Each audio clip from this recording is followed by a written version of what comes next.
ഒരു സ്ത്രീ തീയിൽ കത്തിമരിച്ച് മുഖം തിരിച്ചറിയാൻ കഴിയാത്ത വിധം നശിച്ചിരുന്നു. വസ്ത്രങ്ങളിലെ ലേബലുകളെല്ലാം മുറിച്ചു മാറ്റിയിരുന്നു. അവളുടെ സ്യൂട്ട് കേസിൽ വിഗുകളും രഹസ്യ കോഡുകളും അനേകം വ്യാജ പേരുകളും ഉണ്ടായിരുന്നു. 55 വർഷങ്ങൾ കഴിഞ്ഞിട്ടും ലോകത്തിനറിയില്ല അവൾ ആരായിരുന്നുവെന്ന്. അതിലും പ്രധാനമായി ആരാണ് അവളെ ചരിത്രത്തിൽ നിന്ന് മായ്ച്ചത്. ചരിത്രം പലപ്പോഴും രാജാക്കന്മാരുടെയും യുദ്ധങ്ങളുടെയും കഥകളാണ് പറയുന്നത്. പക്ഷേ കുറ്റാന്വേഷണ ചരിത്രം മറ്റൊരു ശബ്ദമാണ് കേൾക്കുന്നത്. മരിച്ചിട്ടും നീതി കിട്ടാത്തവരുടെ ശബ്ദം, പേരില്ലാതെ മണ്ണിനടിയിൽ കിടക്കുന്നവരുടെ ശബ്ദം. ദ ചുരുളിൻ്റെ പുതിയ കുറ്റാന്വേഷണ പരമ്പര ആരംഭിക്കുന്നത് ലോകത്തിലെ ഏറ്റവും ദുരൂഹമായ ഒരു സ്ത്രീയുടെ മരണത്തോടെയാണ്. അവളെ ഇന്ന് നമ്മൾ വിളിക്കുന്നത് the Isdal woman. Welcome back to the ചുരുൾ.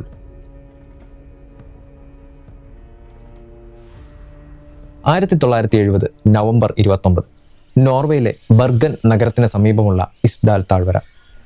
മലകൾക്കിടയിൽ ഒതുങ്ങി നിൽക്കുന്ന മരങ്ങളും പാറകളും നിറഞ്ഞ ഒരു ഒറ്റപ്പെട്ട പ്രദേശം. പ്രദേശവാസികൾക്ക് അതിന് മറ്റൊരു പേരുണ്ടായിരുന്നു, മരണത്തിൻ്റെ താഴ്വര.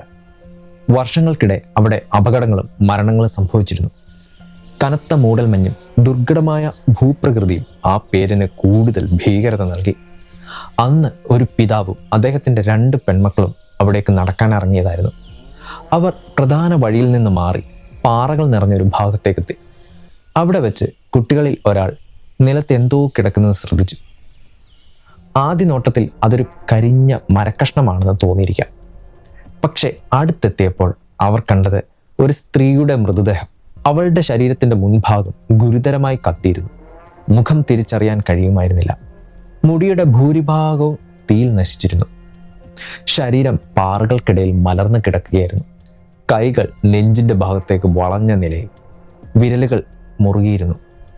തീയിൽപ്പെടുന്ന ശരീരങ്ങളിൽ ചൂടിൻ്റെ ഫലമായി ഉണ്ടാകുന്ന ഒരു ഭാവമായിരുന്നു അത്. എന്നാൽ ഒരു കാര്യം വിചിത്രമായിരുന്നു. ശരീരത്തിൻ്റെ മുൻഭാഗം കത്തിയിരുന്നെങ്കിലും പിൻഭാഗത്ത് അത്രയും തീപ്പൊള്ളൽ ഉണ്ടായിരുന്നില്ല.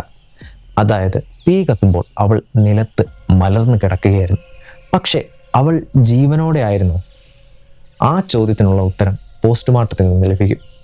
അതുവരെ പോലീസിന് മുന്നിൽ ഉണ്ടായിരുന്നത് പേരില്ലാത്ത ഒരു മൃതദേഹവും അസാധാരണമായ ഒരു മരണസ്ഥലവും മാത്രമായിരുന്നു. പോലീസ് മരണസ്ഥലം പരിശോധിച്ചപ്പോൾ മൃതദേഹത്തിന് സമീപം ഒരു കുടയും റബ്ബർ ബൂട്ടുകളുടെ അവശിഷ്ടങ്ങളും കുപ്പികളും തീപ്പെട്ടിയും കണ്ടെത്തി. വാച്ചും മോതിരവും കമ്മലും ഉണ്ടായിരുന്നു. പക്ഷേ അവ ശരീരത്തിൽ ധരിച്ചിരുന്നില്ല. ആരോ എടുത്ത് സമീപത്ത് വെച്ചിരിക്കുന്നത് പോലെയായിരുന്നു. അതിലും വിചിത്രമായത് മറ്റൊന്നായിരുന്നു. അവളുടെ വസ്ത്രങ്ങളിലെ ലേബലുകൾ മുറിച്ചു മാറ്റിയിരുന്നു. കുപ്പികളിലെ തിരിച്ചറിയാവുന്ന അടയാളങ്ങളും മായ്ച്ചിരുന്നു. അവൾ ആരാണെന്നും എവിടെ നിന്നാണ് വന്നതെന്നും കണ്ടെത്താനുള്ള എല്ലാ സൂചനകളും മനഃപൂർവ്വം ഇല്ലാതാക്കിയതുപോലെ ശരീരത്തിനടിയിലും സമീപത്തെ തൊപ്പിയിലും പെട്രോളിൻ്റെ സാന്നിധ്യം കണ്ടെത്തി. അതായത് തീ സ്വാഭാവികമായി പടർന്നതല്ല. പക്ഷെ പെട്രോൾ ഒഴിച്ചത് ആരാണ്? അവൾ തന്നെയാണോ അതോ മറ്റൊരാളോ? പോലീസ് അവളുടെ ചിത്രം തയ്യാറാക്കി ലോകമെമ്പാടും പ്രചരിപ്പിച്ചു. മരണം നടന്ന സ്ഥലത്ത് അവളുടെ പേരുണ്ടായിരുന്നില്ല. പക്ഷെ 3 ദിവസത്തിന് ശേഷം ഒരു റെയിൽവേ സ്റ്റേഷനിൽ നിന്ന് പോലീസ് കണ്ടെത്തിയത് അവൾ ജീവിച്ചിരുന്നപ്പോൾ ഒളിപ്പിച്ചു വെച്ച മറ്റൊരു ജീവിതമായിരുന്നു. ബർഗൻ റെയിൽവേ സ്റ്റേഷനിലെ ലഗേജ് വിഭാഗത്തിൽ നിന്ന് 2 സ്യൂട്ട് കേസുകൾ പോലീസ് കണ്ടെത്തി. അതിനുള്ളിലെ സൺഗ്ലാസിൽ കിട്ടിയ വിരലടയാളം ഇസ്ഡാൽ താഴ്വരയിൽ മരിച്ച സ്ത്രീയുടേതുമായി പൊരുത്തപ്പെട്ടു. സ്യൂട്ട് കേസുകൾ അവളുടേതായിരുന്നു. അകത്ത് വസ്ത്രങ്ങൾ, സൗന്ദര്യവർദ്ധക സാധനങ്ങൾ, വിദേശ നാണയങ്ങൾ, വിഗുകൾ എന്നിവ ഉണ്ടായിരുന്നു. ഒരു സ്യൂട്ട് കേസിൻ്റെ തുന്നലിനുള്ളിൽ ജർമ്മൻ പണവും ഒളിപ്പിച്ചിരുന്നു. പക്ഷേ ഇവിടെയും അതേ രഹസ്യം തുടർന്നു. വസ്ത്രങ്ങളിലെ ലേബലുകൾ നീക്കം ചെയ്തിരുന്നു. മരുന്നിൻ്റെ ട്യൂബിലുണ്ടായിരുന്ന പേരുകൾ ചുരണ്ടി മാറ്റിയിരുന്നു.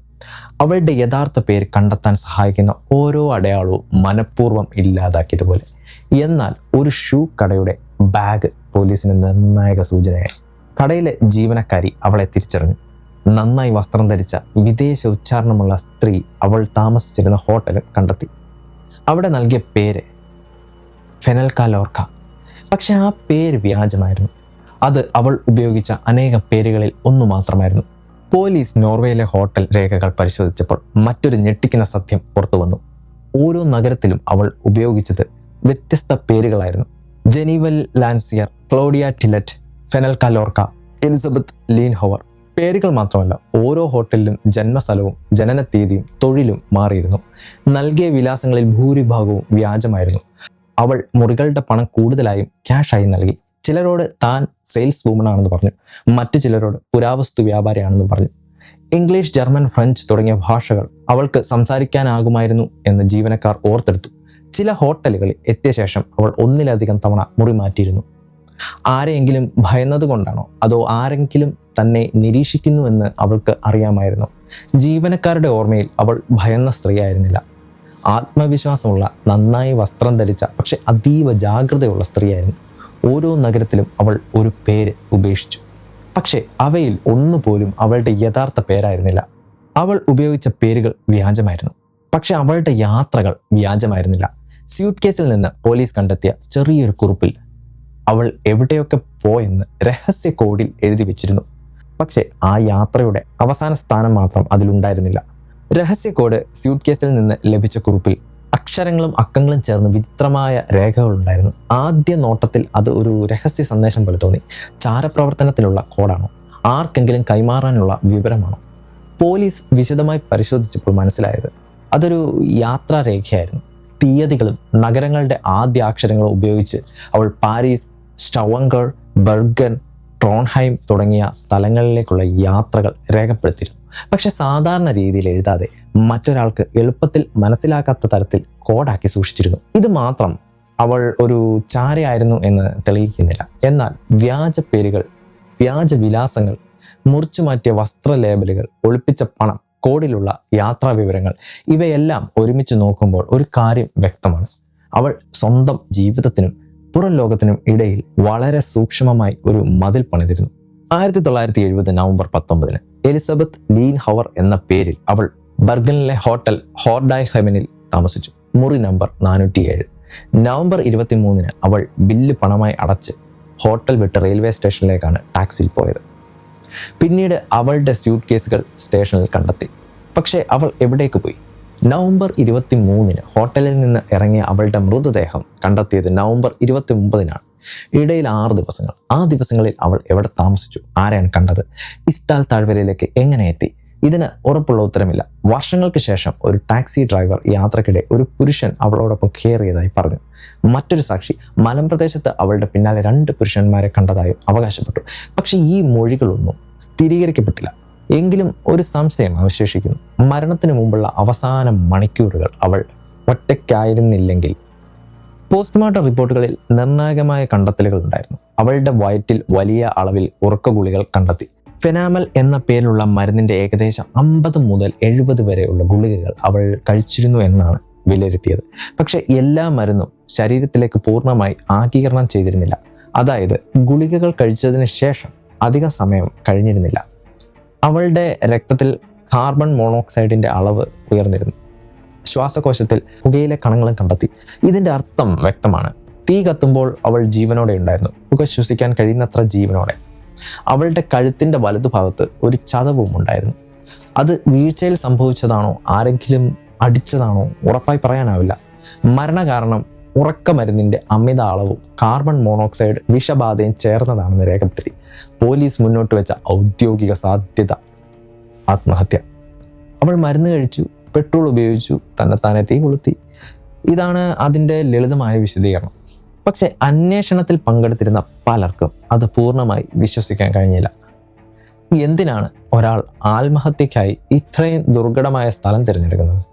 വലിയ അളവിൽ ഉറക്കമരുന്ന് കഴിച്ച ശേഷം പെട്രോളുമായി മലമുകളിലേക്ക് സഞ്ചരിക്കാൻ കഴിയും. മരിക്കാൻ തീരുമാനിച്ച ഒരാൾ എന്തിനാണ് വർഷങ്ങളോളം സ്വന്തം ഐഡന്റിറ്റി മറച്ചു വെച്ചത്? അവൾ പല പേരുകളിൽ യാത്ര ചെയ്തു, കോഡിൽ വിവരങ്ങൾ സൂക്ഷിച്ചു, രൂപം മാറ്റാൻ വിഗുകൾ ഉപയോഗിച്ചു. അതേ സമയത്ത് അവൾ സന്ദർശിച്ച പ്രദേശങ്ങളിൽ രഹസ്യ സൈനിക പരീക്ഷണങ്ങൾ നടന്നിരുന്നു. അപ്പോൾ ചോദ്യം മാറുന്നു, അവൾ ആരിൽ നിന്നാണ് ഒളിച്ചത്? അവൾ ആരിൽ നിന്നാണ് ഒളിച്ചതെന്നല്ല, അവൾ എന്താണ് നിരീക്ഷിച്ചിരുന്നത്? 1970-കൾ ശീതയുദ്ധത്തിന്റെ കടുത്ത കാലമായിരുന്നു. നോർവേ നാറ്റോ അംഗരാജ്യവും സോവിയറ്റ് യൂണിയനോട് ചേർന്ന തന്ത്രപ്രധാനമായ പ്രദേശമായിരുന്നു. അതേസമയം പടിഞ്ഞാറൻ നോർവേയിൽ ചില രഹസ്യ സൈനിക പരീക്ഷണങ്ങൾ നടന്നിരുന്നു. പിന്നീട് ശ്രദ്ധിക്കപ്പെട്ട ഒരു കാര്യം ഇതായിരുന്നു: ഇസ്ഡാൽ സ്ത്രീയുടെ ചില യാത്രകൾ ഈ സൈനിക പ്രവർത്തനങ്ങളുടെ സമയവും സ്ഥലവുമായി പൊരുത്തപ്പെട്ടിരുന്നു. വ്യാജ പേരുകൾ, പല ഭാഷകൾ സംസാരിച്ചിരുന്നത്, വിഗുകൾ, പണമായുള്ള ഇടപാടുകൾ, കോഡിലുള്ള യാത്രാരേഖ, തിരിച്ചറിയൽ അടയാളങ്ങൾ നീക്കം ചെയ്തത്, ഇവയെല്ലാം അവളൊരു ചാരയായിരിക്കുമെന്ന സംശയം ശക്തമാക്കി. പക്ഷെ അതിന് ഉറച്ച തെളിവൊന്നും ലഭിച്ചില്ല. അവളുടെ പക്കൽ രഹസ്യരേഖകളോ ക്യാമറകളോ നിരീക്ഷണ ഉപകരണങ്ങളോ ഉണ്ടായിരുന്നില്ല. സൈനിക ഉദ്യോഗസ്ഥരുമായി ബന്ധമുണ്ടായിരുന്നുവെന്ന തെളിവും കണ്ടെത്തിയില്ല. അതിനാൽ ചാരവനിത സിദ്ധാന്തം ആകർഷകമാണ്, പക്ഷെ അത് ഇപ്പോഴും തെളിയിക്കപ്പെടാത്ത ഒരു സിദ്ധാന്തം മാത്രമാണ്. ഈ കേസിൽ പ്രധാനമായും 3 സാധ്യതകളാണ് നിലനിൽക്കുന്നത്. 1. ആത്മഹത്യ. വലിയ അളവിൽ മരുന്ന് അവളുടെ വയറ്റിലുണ്ടായിരുന്നു. പെട്രോൾ ഉപയോഗിച്ചതിന്റെ തെളിവുണ്ടായിരുന്നു. മറ്റൊരാൾ അവിടെ ഉണ്ടായിരുന്നതിന്റെ ഉറപ്പായ ശാസ്ത്രീയ തെളിവ് ലഭിച്ചില്ല. സ്വന്തം ഐഡന്റിറ്റി എന്നേക്കുമായി മറഞ്ഞിരിക്കണമെന്ന് അവൾ ആഗ്രഹിച്ചിരിക്കാം. 2. കൊലപാതകം. കഴുത്തിലെ ചതവ് സംശയം സൃഷ്ടിക്കുന്നു. മരുന്ന് നിർബന്ധിച്ച് കഴിച്ചതാകുമോ? അബോധാവസ്ഥയിലായിരുന്ന അവളുടെ ശരീരത്തിൽ മറ്റൊരാൾ പെട്രോൾ ഒഴിച്ചതാകുമോ? മരണസ്ഥലത്തെ വസ്തുക്കളുടെ ക്രമീകരണവും അവളുടെ അവസാന 6 ദിവസങ്ങളിലെ ശൂന്യതയും ഈ സാധ്യതയെ പൂർണ്ണമായി തള്ളിക്കളയാൻ അനുവദിക്കുന്നില്ല. പക്ഷെ ആക്രമണത്തിന്റെ വ്യക്തമായ തെളിവുകളോ സംശയിക്കാവുന്ന വ്യക്തികളെയോ കണ്ടെത്തിയിട്ടില്ല. 3. ആരെയോ ഭയന്ന് ജീവിച്ചിരുന്ന സ്ത്രീ. അവൾ ചാരയായിരിക്കണമെന്നില്ല. രാഷ്ട്രീയ പീഡനത്തിൽ നിന്നോ യുദ്ധകാലത്തെ ദുരന്തങ്ങളിൽ നിന്നോ കുറ്റകൃത്യ സംഘങ്ങളിൽ നിന്നോ വ്യക്തിപരമായ അപകടത്തിൽ നിന്നോ രക്ഷപ്പെടുകയായിരുന്നിരിക്കാം. സ്വന്തം പേരിൽ ജീവിക്കാൻ കഴിയാത്ത ഒരു ജീവിതം. ഓരോ നഗരത്തിലും പുതിയൊരു പേര്, ഓരോ ഹോട്ടലിലും പുതിയൊരു കഥ. ഒടുവിൽ എല്ലാ വഴികളും അടഞ്ഞപ്പോൾ അവൾ ആത്മഹത്യ ചെയ്തിരിക്കാം. എന്നാൽ ഒരു പ്രശ്നമുണ്ട്. ഇവയിൽ ഏതെങ്കിലും സാധ്യത തിരഞ്ഞെടുക്കാൻ ആവശ്യമായ തെളിവുകൾ നമ്മുടെ അടുത്തില്ല.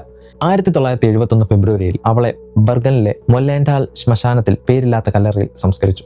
ബന്ധുക്കളാരും എത്തിയില്ല. പക്ഷെ ഭാവിയിൽ തിരിച്ചറിയാൻ കഴിയുമെന്ന പ്രതീക്ഷയിൽ പോലീസ് അവളുടെ താടിയെല്ലും പല്ലുകളും സൂക്ഷിച്ചു വെച്ചു. പതിറ്റാണ്ടുകൾക്ക് ശേഷം ആ പല്ലുകൾ പുതിയ അന്വേഷണത്തിന്റെ പ്രധാന തെളിവായി മാറി. ആധുനിക ഐസോട്ടോപ്പ് പരിശോധനയിൽ അവൾ ഏകദേശം 1930 ജനിച്ചിരിക്കാമെന്നും തെക്കൻ ജർമ്മനിയിലോ ഫ്രാൻസ് ജർമ്മനി അതിർത്തി പ്രദേശത്തോ വളർന്നിരിക്കാമെന്നും കണ്ടെത്തി. DNA പരിശോധന അവൾ യൂറോപ്യൻ വംശജയാണെന്ന സൂചനയും നൽകി. ശാസ്ത്രം അവളുടെ ബാല്യകാല പ്രദേശവും ഏകദേശ പ്രായവും കണ്ടെത്തി. പക്ഷെ ഇന്നും കണ്ടെത്താൻ കഴിയാത്തൊരു കാര്യമുണ്ട്. അവളുടെ യഥാർത്ഥ പേര്. അവൾക്ക് അനേകം പേരുകളുണ്ടായിരുന്നു, പക്ഷെ സ്വന്തമെന്ന് വിളിക്കാൻ ഒരു പേര് പോലും അവശേഷിച്ചിട്ടില്ല. അവൾ സ്വയം അപ്രത്യക്ഷയായതാണോ അതോ ആരോ അവളെ മായ്ച്ചതാണോ? ഇന്നും ഇസ്ഡാൽ താഴ്വര കാത്തിരിക്കുന്നു പേരില്ലാതെ മരിച്ച ആ സ്ത്രീയുടെ യഥാർത്ഥ കഥയ്ക്കായി. അവൾ ആരായിരുന്നു?